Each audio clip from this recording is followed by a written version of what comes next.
자, 초급 단계 제13강 강의를 시작하도록 하겠습니다. 욥과 세 친구의 논쟁은 욥이 친구들에게 말을 하고 개인적인 독백을 하는 걸로 마무리가 되는데 27장에서 31장의 내용이 욥이 친구들에게 한 말 그리고 개인적인 독백 이 내용으로 구성이 되어 있습니다. 지금 의로운 사람 욥이 고난당하고 있는 이야기 바로 이 욥기를 저희들이 공부하고 있습니다. 27장의 구성은 욥이 세 친구들에게 하는 말, 엘리바스, 빌닷, 소발에게 하는 말로 구성이 되어 있습니다. 자, 첫 번째 파트는 너희는 무익한 사람들이다. 이게 27장의 앞의 내용입니다.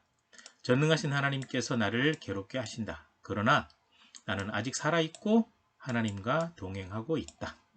나는 불의를 행하지 않았고 거짓을 말하지 않았다.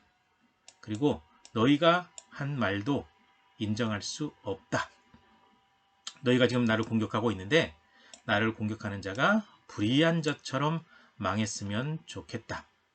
불의한 자라도 고난당하면 하나님께 부르짖을 수 있다. 그러나 불의한 자는 하나님을 거부하고 부르짖지도 않는다. 그런데 나는 하나님 앞에 기도하고 부르짖고 있지 않냐? 이 모든 사실을 알면서도 나에게 그렇게 무익한 말을 하느냐? 이렇게 말을 하면서 너희는 진짜 친구도 아니다. 아무런 유익이 없는 사람들이다. 라고 얘기를 하고요. 두 번째 파트에서는 하나님께서 악인을 던져버리신다. 악인은 아무리 잘 되어도 결국에는 망하고 버림받는다. 악인의 것은 결국 의인이 다 차지할 것이다. 하나님은 악인을 아끼지 아니하시고 던져버리신다. 악인은 사람들에게 비웃음을 당할 것이다. 그래서 악인이 어떻게 될 건가에 대해서 욥이 얘기를 하고 있습니다. 그 다음에 이제 28장으로 넘어가시게 되면 욥이 지혜와 명철에 대해서 자신의 견해를 얘기합니다.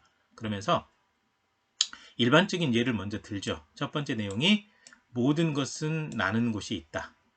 은과 금, 철과 동 이것은 반드시 나오는 곳이 있고 사람이 찾는다. 감춰져 있는 것들을 아주 다양한 방법으로 사람이 얻을 수 있다. 그러니까 뭐 금이나 은이나 또 철이나 동이나 이런 것들은 사람에게 참 필요한 것인데 감추어져 있다. 그런데 사람들이 찾을 수 있다. 이 예를 들고 두 번째 내용으로 가서는 지혜와 명철은 하나님으로부터 온다. 너희가 지금 지혜롭다, 명철하다라고 얘기를 하는데 이것은 하나님으로부터 오는 것이다. 지혜와 명철은 어디에서 얻을까? 사람이 사는 땅에서 찾을 수도 없고 돈으로 살 수도 없다. 지혜와 명철은 너무 비싸서 이 땅에 존재하는 모든 보석보다 비싸다. 그리고 하나님만이 지혜와 명철을 얻는 법을 아신다. 하나님께서 모든 땅을 다스리시고 모든 자연의 법칙까지 질서 있게 유지하시고 이끌어 나가시는 분이다. 그리고 하나님을 경외하는 것이 지혜이고 악에서 떠나는 것이 명철이다. 너희 하나님 경외하냐? 너희는 진짜 악에서 떠나 있냐? 진짜 지혜롭고 명철한 것은 하나님 앞에 바른 신앙으로 서 있는 건데 너희들은 그렇지 못하다. 하나님이 주시지 않으면 그거 얻을 수 없는데 너네가 지혜롭고 명철한 것처럼 얘기하는데 너네 말은 틀렸다. 라는 의도로 욥이 얘기를 하고 있습니다. 그 다음에 욥이 이제 마지막으로 세 번에 걸쳐 얘기하는데 29장, 30장, 31장이 욥의 독백이 되겠습니다. 첫 번째, 나는 늘 베푸는 사람이었다. 하나님께서 나를 보호해 주시던 때가 다시 왔으면 좋겠다. 하나님께서 잘되게 하셨고 항상 동행하셨다. 그때 사람들이 나를 존경하고 귀하게 여겼다. 그 지역에 사는 유지들과 지도자들도 나에게 함부로 말하지 않았고 사람들이 항상 나에게 복을 빌어 주었다. 그리고 나는 가난한 사람, 망한 사람, 과부, 맹인, 다리 저린 사람들을 항상 도와주는 사람이었다. 그 다음에 불의를 행하는 사람이 있으면 내가 가만두지 않았다.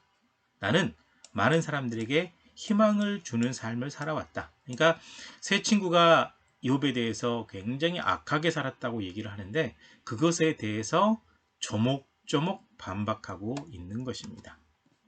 그 다음에 30장의 내용은 욥의 마지막 말 두 번째인데요. 첫 번째 파트는 미련한 자의 자식들이 나를 비웃는구나. 이제는 젊은이들도 나를 비웃는다. 근데 그들의 아비들은 내 양을 지키는 개만도 못하다. 궁핍하고 가난해서 풀뿌리 나무 껍질로 겨우겨우 먹고 사는 아주 비천한 사람의 자식들이 나를 비웃을 정도가 되었다. 그래서 두 번째 파트, 그래서 내가 놀림거리가 되었다. 그들이 나를 조롱하고 놀린다. 미워하고 침을 뱉는다. 하나님께서 나를 그들에게 내어주셨다.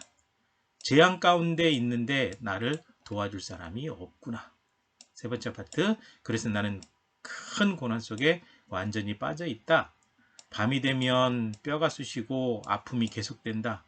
하나님께 기도하였지만 하나님은 그 기도에 응답해 주지 않았다. 그래서 네 번째 파트, 나는 복받기를 바랬는데 오히려 저주를 받았다.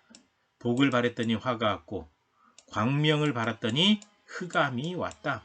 그래서 나는 통곡하고 애곡하는 신세가 되었다. 이렇게 된 이유에 대해서 분명히 자기 자신은 잘못이 없는데 지금 이런 상황이 되었고 사람들에게 놀림당하고 하나님조차 나를 외면하고 계신다. 그래서 통곡하고 애곡할 수밖에 없다. 라고 탄식을 하는 거죠. 그 다음에 31장도 욥의 말입니다. 5가지로 구성되어 있는데 첫 번째 내용은 나는 하나님을 경외했다. 처녀를 함부로 대하지 않았다. 하나님께서 그 모든 사실을 아신다. 그 다음에 두 번째, 나는 온전하다. 올바르게 살았다. 속임수를 쓰지 않았다. 그것도 하나님께서 아신다. 그 다음에 세 번째 파트, 나는 성적으로 깨끗하다. 나는 외도를 한 적이 없다. 외도라고 하는 것은 진짜 음란한 일이다. 엄청나게 큰 범죄이다. 만약에 내가 외도를 했다고 한다면 하나님께서 나를 심판하셔도 좋다. 내 아내와 다른 사람이 잠자리 해도 좋다라고 할 정도로 강력하게 자기 자신은 성적으로 깨끗하다라고 이야기를 하고 있죠. 그 다음에 네 번째 파트에서는 가난한 사람들을 돌보아 주었다. 오탄데요. 돌보아예요. 돌보아 주었다. 가난한 자, 과부, 고아를 실망시키지 않았고 잘 먹였다. 하나님께서 항상 보살피라고 한 사람들이 나그네, 가난한 자, 과부, 고아거든요. 그 다음에 나는 어려움에 처한 사람을 절대 외면하지 않고 도와주었다. 나는 하나님이 두려워서라도 하나님이 경외한다라는 단서가 이게 나오죠. 하나님을 경외하기 때문에, 즉 다른 말로 하면 하나님이 두려워서라도 약자를 외면하거나 괴롭히지 않았다. 그리고 다섯 번째 내용, 나는 악을 행하지 않았다. 소망을 재물에 두지 않았다. 재물을 쌓으려고 수많은 악을 행하는 사람들이 있지만 나는 그런 일을 안 했다. 만약에 재물에 소망을 두었다면 재판에 회부됐을 것이다. 다른 사람에 대해서 악한 마음을 품지 않았다. 저주하지도 않았고 괴롭히지도 않았다. 만약 내가 잘못한 것이 있다면 하나님께서 나에게 대답해 주시면 좋겠다. 이렇게 욥이 조목조목 얘기하고 하나님 앞에서 이렇게 해주시면, 답을 해주시면, 알려주시면 좋겠다. 하나님께서 다 아신다. 이렇게 얘기할 정도로 욥은 하나님 앞에 신실하게 하나님을 경외하는 신앙으로 살아왔다. 그리고 약한 자들, 가난한 자들을 돕는 삶을 살았다. 라고 얘기하고 있습니다. 이렇게 욥의 말이 끝마쳐지면서 세 친구와의 논쟁이 완전히 끝이 나게 됩니다. 여기까지입니다. 수고하셨습니다.